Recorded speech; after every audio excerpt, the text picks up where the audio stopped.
Hey there, Lab Rats. Welcome back to the Taekwondo Lab. My name is Coach Husky, and here's what we'll be going over in today's video.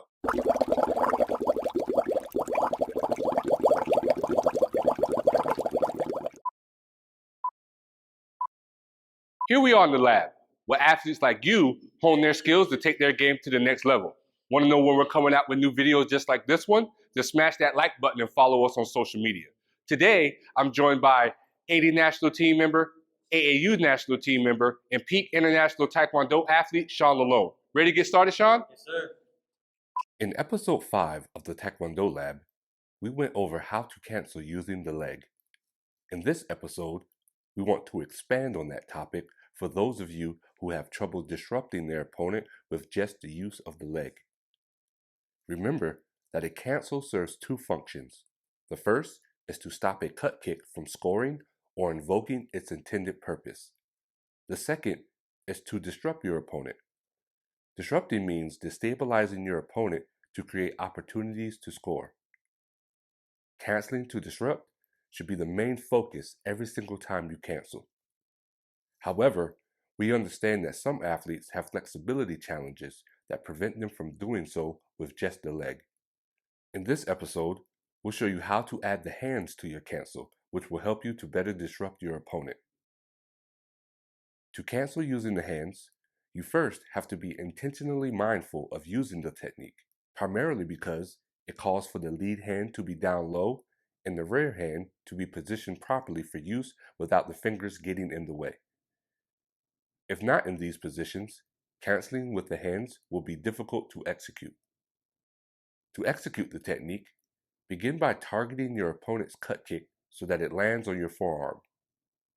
Once it does, lift the leg for an undercancel while simultaneously placing the palm of the rear hand firmly on the bottom of your opponent's foot so that the friction created gives you the ability to control the leg. Next, while your undercancel lowers, direct your opponent's cut kick either forward, to the left, or to the right, depending upon ring and match conditions. For those of you struggling with the undercancel, canceling with the hands can be used without the leg, although it's a lot more risky to use as it leaves you more open if missed in actual sparring.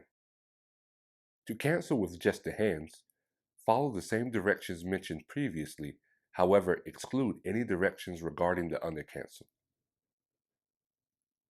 Whether using the leg or not, when canceling using the hands, make sure to use both the forearm and the hand together with this technique at all times.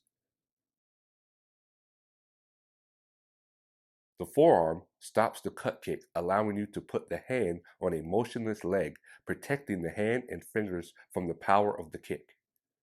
Additionally, the forearm and hand used together creates a trap for the foot, allowing you to control it briefly without holding penalties. There are two common mistakes when canceling with the hands to look out for. First is canceling with just the forearm.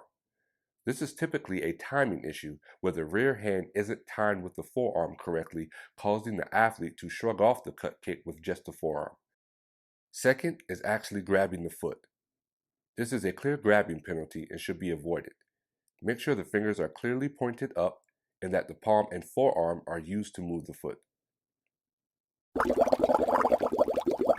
There are 3 drills you can use to train canceling with the hands. The first is to have an athlete hold their cut kick out on the wall, while another athlete uses their hand and forearm to direct the leg in different positions, getting them accustomed to the feel of catching and directing the leg. The next drill is a live drill, having the athletes move around. One athlete should only throw a cut kick, while the other just cancels with the hands. You can even have the athlete canceling mix it up to where they are canceling with and without the undercancel. Lastly are follow drills, where the athlete canceling has to follow immediately after with either a set combination or 1 or 2 kicks of their choosing. Hey look, that's all for this week on the Taekwondo Lab. Make sure you follow and check into the lab on Facebook during your next training session. We want to know what you're doing. Also, make sure you tag and follow us on Instagram, especially if you're trying some of our stuff. We love to see videos of your training sessions, exercise routines, and just general Taekwondo videos. Lastly, make sure you subscribe to our podcast, where we'll discuss our weekly videos in depth, going over strategy and the pro way to use combinations and techniques. We'll also talk directly to our viewers, taking calls, answering questions, and conducting interviews of world-class athletes and coaches. Until next time, Lab Rats.